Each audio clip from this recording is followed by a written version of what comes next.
नमस्कार दोस्तों, कैसे हो आप? अच्छे होंगे, थैंक यू। आज की शाम गोपाल जीना फॉरेस्ट वाले बड़े चना, उनके नाम थैंक यू, लव यू भाई। कल एक दिन क्या हुई थी, एक बहुत छोटी सी मिस्टेक हुई थी हमसे। रात के 12:30 बजे गोपाल जीना ने तुरंत आके मुझे समझाया कि भाई साहब आपने कल गलत कर दिया, हमको याद ही नहीं। तो हमने मिस्टेक को सुधारा।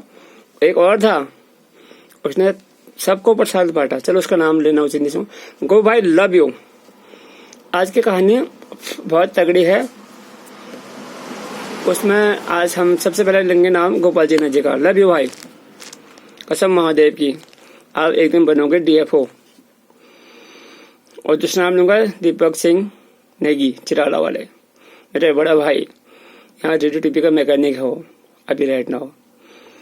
तीसरा तो हम लेंगे गिरधर बिस्टे का लाइनमैन छाने वाले, वो तो हमेशा रहेंगे। लव यू भाई।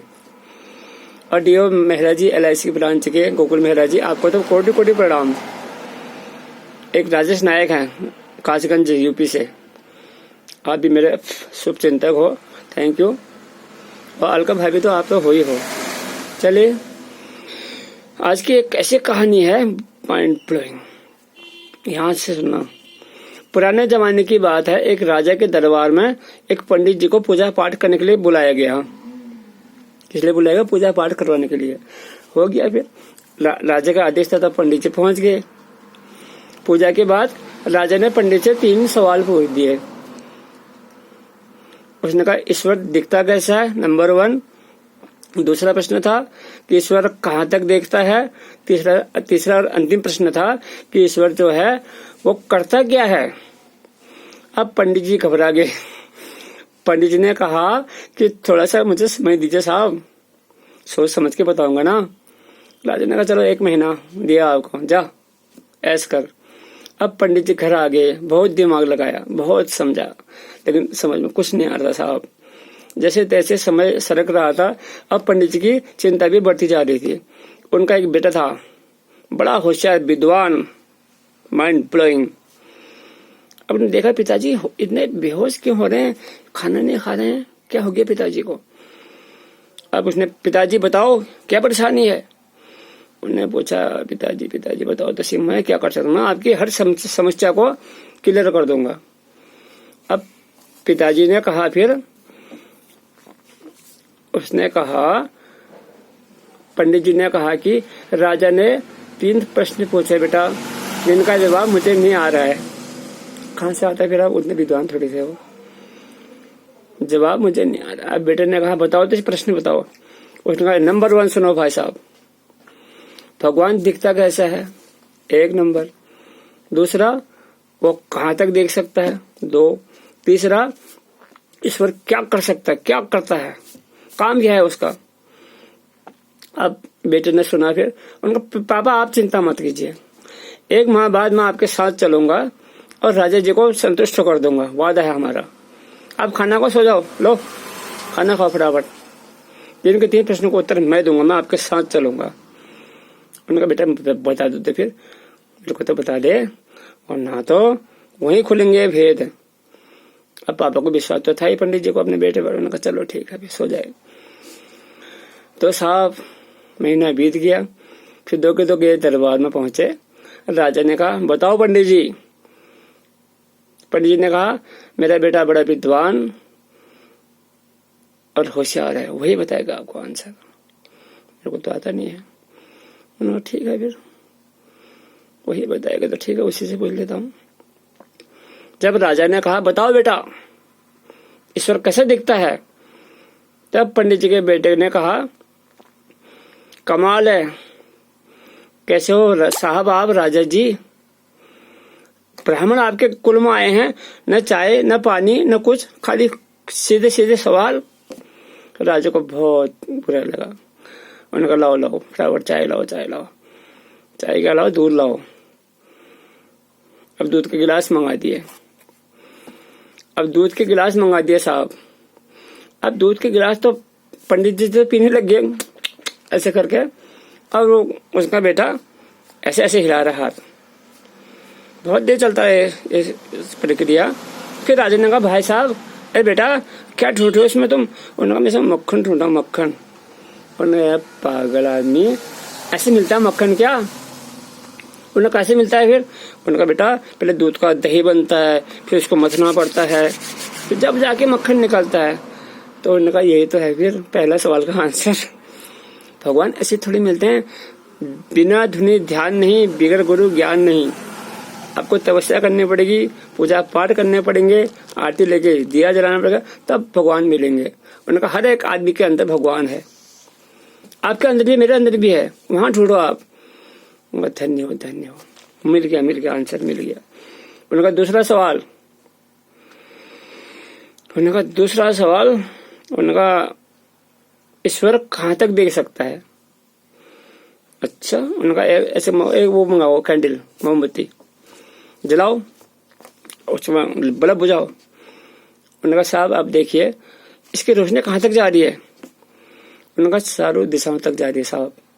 तो उनका फिर भगवान भी चारों दिशाओं में देखता है। आपके हर कर्म का फैसला भगवान करेगा।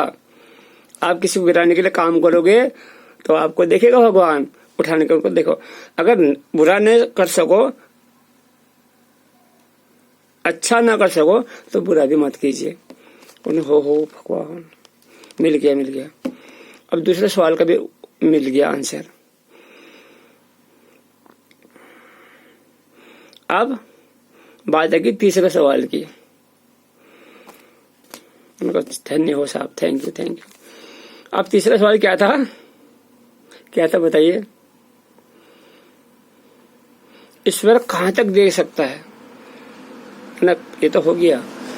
ईश्वर क्या करता है? उनका इसका बता दो चलो। उन्होंने कहा राजा जी एक बात सुनो। हाथ जोड़ के, पंडित का आदमी था, पंडित ब्राह्मण देवता होते हैं, कोटि पढ़ाऊं आपको सभी पंडितों को। उन्होंने कहा ईश्वर क्या करता है? उन्होंने कहा आप राजा हो, मैं रंग को हूँ, आप शिष्य के उससे पूछ रहे हैं, गुरु के उसमें से पूछ रहे हो यार, मतलब शिष्य बन के। तो फिर कहा शिष्य नीचे खड़ा है और गुरु ऊपर खड़ा है। शिष्य ऊपर खड़ा है राज सिंहासन में, गुरु नीचे खड़ा है। राजा को बहुत गिरानी हुई। उन्होंने कहा ये सर आप बैठिए। बैठ गए, फिर नीचे चला गया राजा। उनका आप पूछो, बताओ ईश्वर क्या करता है? अरे आप क्या बताऊं ताजू भाई साहब, मालिक क्या बताऊं आपको, समझ में नहीं आ रहा है क्या? ईश्वर राजा को रंग कर देता है और रंग को राजा। आप राजा थे, हाँ रंग बन गए, और मैं रंग था, मैं राजा बन गया हूँ। ये ईश्वर की महान विभूति। उनका बताओ और कुछ है डिमांड? उनको हे बाप रे, कोटि प्रणाम आपको। उन्होंने कहा राजा को रंग और रंग को राजा, यह है ईश्वर की गाथा, महादेव की गाथा है ये। जो राजा था वो तो चले गए नीचे, और जो रंग था, पंडित का बेटा रंग के होते हैं, भिखारी तो होते हैं वो, भिक्षा देही भिखारी में शब्द गलत हो गया, भीखी तो हुई फिर वो। मैंने कहा ये देखो ये है महादेव का, भगवान का, ईश्वर का प्रतिरूप। क्या करता है? 1 मिनट में राई को खाक को राई। समझ गए आप मेरी बात को? ये है साहब, राजा को रंग और रंग को राजा। कब किसका समय बदलेगा वो करता है निर्धारित। हम क्या खाएंगे, हम सोचते हैं, खिलाने वाला वो होता है। हम सोचेंगे आज बिरयानी खाएंगे ना, आज आलू के पकौड़े खाओगे आप, आलू का थेचुआ खाओगे, थेचुआ डिसाइड वो करेंगे। महादेव, भगवान, ईश्वर जो भी है, बजरंग बली, सबके सब भगवान एक ही हैं। सबसे बड़ा महादेव, उसका नाम मैं जरूर लेता हूँ, भगत हूँ उनका मैं। देव को देव महादेव। तो साहब ये है, अब फिर से नाम फिर से लेना पड़ेगा। अब ऐसा करना था ना, नींद आ रही है, ठंडा लग रहा है, ठंडा। गोपाल सिन्हा जी, गोपू भाई फॉरेस्ट वाले, पूरी जिंदगी तेरे नाम कुर्बान, तूने मेरे को मेरी जिंदगी बचा दी भाई साहब। उस दिन कोटि प्रणाम। गोपू जीना, गोपाल सिंह जीना कटधारी के रहने वाले हैं, बारिशना में डिपार्टमेंट फॉरेस्ट में नौकरी करते हैं, MA पास है, अनपढ़ नहीं है। और दीपक नेगी चिराले जी, वो तो मेरा बड़ा भाई है, वो तो वहाँ TV और वो कंप्यूटर सब ठीक कर देता है। और फिर गिरधर सिंह बिस्टर जी लाइन में है, हमारे लाइट के छाने वाले, और मेहरा जी हैं डीओ, वो तो रोज मेरे को लखनदा लव यू सर, कोटि कोटि पढ़ाऊँ आपको। राजेश नायक जी हैं यूपी कासगंज से, रोज आते जाते हैं, ऐसा नहीं कि वो कासगंज में है, यही है, लेकिन बिलोंग कासगंज से करते हैं। UP 32 done. और अलका भाभी का मतलब Alka musical page, Alka Pandey musical page, उनको आप सब्सक्राइब पक्का करना। बहुत अच्छा गाते हैं, बहुत अच्छा सुनते हैं। और 2 घंटे, मैं तो खाली 10 मिनट में मेरे सांस फूल गए। वो 2 घंटे कैसे गाते होंगे आप समझिए। 2 घंटे गाना, वो भी फरमाइश में ऑनलाइन। हमने बोला आशिकी फिल्म बना, उन्होंने गाया। अब बता दो, वो अनुराधा पौडवाल थी, वो जिसको आपने पीछे छोड़ दिया, भूल गया था उस दिन में। ओके गो भाई, लव यू, थैंक यू। और सौरभ मेहरा जी सोलू, लव यू। देखो हाथ हिल रहा है मेरा। और हमारे प्रधान सहायक हैं दिगंबर देवड़ी जी, आपको तो नाम ऊपर भर लूंगा मैं, मेरा छोटा भाई है, मेरा बेटा है, बेटा लव यू, रोज बोलता है पापा पापा पापा। थैंक यू भाई, लेकिन मैं तुमको भाई ही कहूंगा, बेटा तो सॉरी। हाँ, लेकिन आप मेरे छोटे हो, आशीर्वाद आपका। अब मेरा आशीर्वाद आपके सिर पर है, ये देखो हाथ रख दिया, एक दिन आप बनोगे प्रधानाचार्य। Thank you. और वो एक बाउंसर है, अब वो आता नहीं लाइन में, क्या नाम लो उसका, लेकिन नाम फिर भी ले लूंगा, नाम था उनका बसंत देवड़ी जी। और एक हमारे ठाकुर दीवान सिंह, वो अभी हम यहाँ से हैं, वो वहां से गुड़गांव से मेरे को देख रहे हैं, यहाँ पर उसका चित्र आ रहा है, इसलिए नाम ले लिया। Thank you. आज की शाम गोपू जी ने के नाम, लव यू।